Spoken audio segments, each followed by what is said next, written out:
je vous retrouve avec un nouveau tuto vidéo pour les ateliers de Karine. Alors, je vous ai pas fait mon coucou habituel ici parce que j'ai enchaîné les deux tags, j'ai oublié que ça allait faire l'objet de vidéos, pardon, coucou quand même.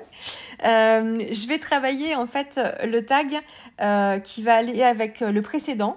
Donc, on reste sur le thème d'Alice au pays des merveilles avec les petits gardes avec les cartes. Et on va travailler toujours sur le thème des roses et de la peinture. Vous allez voir ça. Je vais donc travailler toujours le même combo couleurs. On sera sur le rouge et le vert. Donc même palette d'aquarelle. Toujours les aquarelles artisanales, les couleurs VF. Après, peu importe ce que vous utilisez, tant que vous avez, si vous voulez faire ce tuto, tant que vous avez un rouge et un vert, vous pouvez très bien retrouver des couleurs similaires dans vos aquarelles, hein, peu importe la marque. Vous arriverez soit en ayant des godets pareils de la même couleur ou alors en faisant des mélanges à retrouver les mêmes nuances. Donc là, vous me voyez travailler avec mon spalter directement parce que je veux donner des coups de pinceau. Voilà, là, c'est la photo du garde avec le pinceau dans la main qui a été sommé par la reine de cœur de peindre toutes les roses en rouge. Et du coup, je veux vraiment donner cet effet-là. Donc, je veux des coulures, mais je veux surtout des traces de pinceau, les poils du pinceau. Donc, je suis avec mon spalter. J'ai commencé à travailler sur un papier qui était humide. Donc, j'avais pchité de l'eau et bien réparti, en fait, mon eau sur tout le tag. Et ensuite, je viens, en fait, déposer de la couleur. Et en fait, pour avoir les traces du pinceau, alors ça peut paraître évident comme ça, mais c'est pas toujours évident d'avoir ces effets de traces comme ça. Et pour les avoir, il faut relâcher en fait la pression du pinceau sur le papier avant la fin, quoi. C'est-à-dire que moi, je voulais garder des espaces en fait blancs qui sont pas blancs à la fin, mais pour mettre une autre couleur, pour mettre le vert. Donc, j'essaye en fait de regarder un petit peu à peu près où je veux faire arrêter le coup de pinceau et je vais relâcher la pression avant d'arriver à cette limite-là. Et ça permet d'avoir des petits effets comme ça. Donc, sur la première couche, c'est très dilué. Vous voyez peut-être pas vous ici au retour caméra, mais quand on regarde la page, on les voit bien. Mais je vais accentuer cet effet-là en faisant des couches successives pour venir en fait travailler de plus en plus foncé. Donc donc les gardes, voilà, vous êtes un peu dans l'esprit Alice au pays des merveilles, vous êtes avec Alice, et en fait, il faut que tout soit rouge. Donc, c'est vraiment recouvrir les coups. Donc là, on est dans le jardin, je vous mets en situation. On est dans le jardin et en fait, il y avait du rouge et du vert, mais il faut qu'il y ait du rouge partout. Donc là, on va essayer de recouvrir le vert. Donc c'est pour ça que vous avez du vert tout en bas. C'est pour qu'on ait l'impression en fait qu'il y avait du vert avant et qu'on est en train de le recouvrir. Donc là, j'ai fait une première couche et ensuite, je suis en train d'en faire une deuxième. Et vous voyez mes coups de pinceau, je commence en fait, j'effleure à peine en fait à la fin de mon geste pour avoir vraiment cet effet-là. Et donc en fait, là, je relâche la pression un petit peu avant la couche précédente pour avoir ces traits de pinceau-là en fait un petit peu avant. Et là, donc j'ai resséché et là, je recommence encore une couche. Donc là, vous avez 3 couches d'aquarelle avec un mélange un petit peu plus foncé aussi. J'ai rajouté, qu'est-ce que j'ai mis ? Soit j'ai mis du vert, une couleur complémentaire au rouge-rose, ou alors j'ai utilisé un bleu très foncé, proche du gris de pain, pour avoir ce rouge-là. Et voilà. Et pour la 3e couche, donc c'est la même technique, sauf que je vais arrêter mon geste un petit peu plus tôt encore pour avoir une sorte de dégradé comme ça, mais qu'on ait toujours cet effet coup de pinceau. Donc ça, c'est la base de mon tag, c'est mon fond. J'ai refait un fond coloré avec le même rouge, plusieurs couches, puisque je voulais quelque chose d'assez intense, pour pouvoir y tamponner le Pola. Donc je prends... C'est le même esprit Pola, mais c'est pas le même. C'est pas le die de la collection Bonjour l'été ici. C'est le Pola de la collection Rainbow. Il me semble, si je me trompe pas, oui c'est ça. C'est sur la planche de tampon. Vous avez plein donc des Polas et des cadres aussi. Là, j'avais découpé mon clear de façon à récupérer en fait le Pola sans le texte à l'intérieur et pouvoir utiliser le texte séparément. Donc, je viens tamponner le Pola sur mon fond rouge. Et ensuite, j'ai découpé la photo aussi pour la mettre à l'intérieur. Donc, de façon à avoir le garde et à avoir quand même la main avec le pinceau quand même sur la partie visible de la photo. Et donc là, je complète ma scène. Je vais travailler avec ce spalter, justement. Donc là, c'est la collection Cahiers d'automne. J'adore cette planche de tampon. Donc, c'est une grande planche de tampon. C'est le format A4.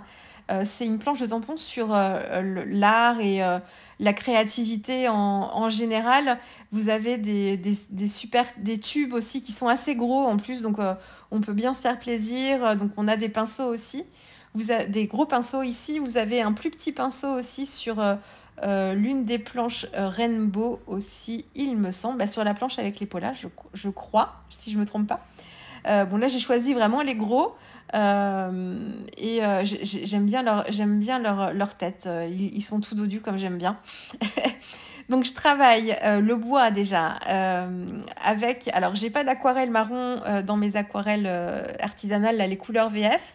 Donc, je me le fais toute seule. J'ai un rouge, j'ai un vert. Je mélange les deux couleurs et j'essaye de trouver le bon équilibre entre rouge et vert pour avoir un marron qui m'intéresse. Donc là, je suis plus sur un marron plutôt chaud, mais pas non plus trop rouge.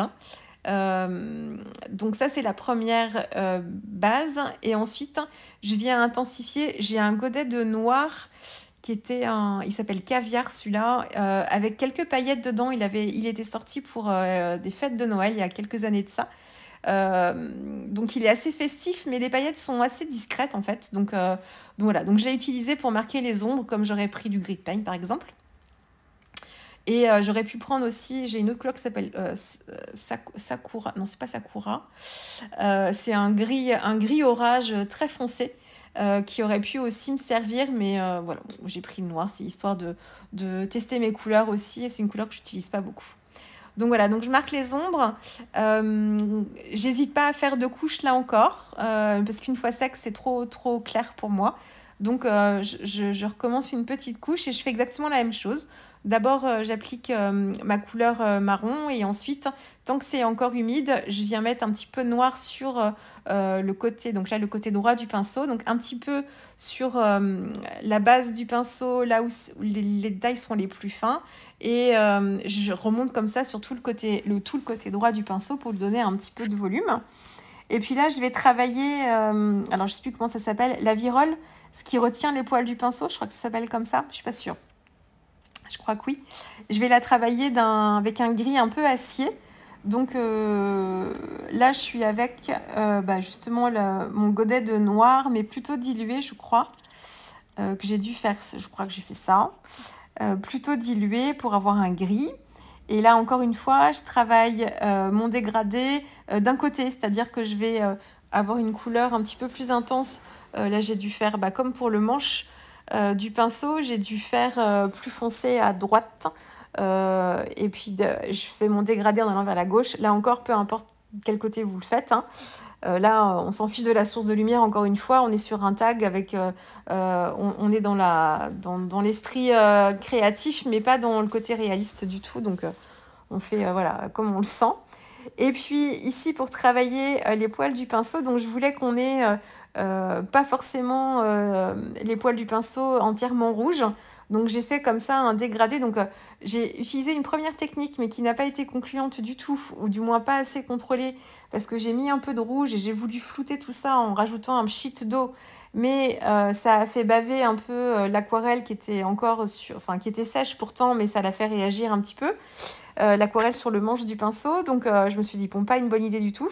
Donc sur les deux pinceaux suivants, j'ai mis, alors on a un effet un peu différent d'ailleurs, mais j'ai mis une aquarelle pure rouge, pure, pas beaucoup diluée en fait sur le haut du pinceau. Et ensuite, j'ai rincé mon pinceau et je suis venue humidifier en fait le bas des poils de pinceau à remonter comme ça. Et au moment où l'eau a touché la couleur rouge, ça a fait en fait fuser l'ensemble et ça m'a créé un dégradé comme ça. Donc là, je mets le tag, donc le premier tag que j'ai fait sur ce thème-là de l'autre côté pour essayer de voir un petit peu la composition. Après, si c'est pas tout à fait en harmonie, ça me gêne pas non plus pour ce projet-là, hein, de toute façon. Quand on tournera les pages, on passera d'un univers à l'autre, un petit peu comme dans l'art journal aussi. Donc, si c'est pas tout à fait en accord, c'est pas très très grave. Donc là, vous voyez le côté délavé un petit peu là, le côté tie and dye, ça s'appelle comme ça, de mes différentes couches de rouge avec les effets de pinceau comme ça. Et pour compléter un petit peu, donc il y a des zones blanches aussi hein, qui, moi, m'intéressaient de garder aussi un petit peu. Et là, pour compléter un petit peu le fond, on ne le verra pas beaucoup, mais c'est pour pas laisser en fait mon tag juste avec de l'aquarelle posée sur le fond, travailler un petit peu aussi, un petit peu plus les détails. Donc c'est le même motif que pour le tag précédent, donc c'est un petit rappel aussi. Et voilà, pour texturer un petit peu mon fond, comme j'aurais pu utiliser un tampon texte par exemple pour apporter un petit peu de détail, hein, bien là c'est un tampon fleuri. Et puis donc là je mets mes 3 pinceaux, donc j'essaye de faire un petit peu comme une petite guirlande en fait, donc je les mets pas tous à la même hauteur. Vous voyez, il y a celui du milieu qui est vraiment très en bas. Ensuite, juste après, on a celui de gauche et celui de droite est un petit peu plus haut pour que ce soit, pour moi, plus harmonieux. Euh, Là, comme j'ai découpé les pinceaux vraiment comme des éléments à part entière, comme s'ils étaient tamponnés en fait sur ma page, j'ai découpé au ras du trait du tampon et je suis venue en fait colorer la tranche de mon détourage avec un feutre noir pour qu'on ait l'impression vraiment que les tampons sont tamponnés sur le fond de page et font partie intégrante du tag. J'ai pas repris beaucoup au crayon noir en fait les détails des tampons parce que ils étaient suffisamment bien marqués. J'ai dû le faire un tout petit peu quand même parce que je peux pas m'empêcher, mais très légèrement. Et puis j'ai tamponné Imagine un monde en couleur, un tampon de la grande planche de tampons A4 de cahier d'automne sur le thème de l'art. Donc là vous les voyez les deux l'un à côté de l'autre. Donc, j'ai un gros coup de cœur pour celui de droite, pour l'effet des coups de pinceau, mais j'aime aussi beaucoup le travail des roses. J'avais mis un petit peu d'aquarelle pailletée aussi sur le cœur de mes roses, tant que c'était humide, par-dessus le jaune pour apporter un petit côté un peu pailleté, mais très léger. C'est une aquarelle pailletée, elle s'appelle Cognac, des couleurs VF, qui est pailletée, mais très légère, et que j'avais utilisé un peu dilué, donc c'est légèrement irisé. Voilà, et là vous voyez un petit peu plus les détails. Voilà, bon, j'espère que ce petit tag vous aura plu. Peignez les roses en rouge. Et puis nous on se retrouve, je vous laisse avec la dernière photo là, et nous on se retrouve très vite avec un prochain tuto pour les ateliers de Karine. Au revoir.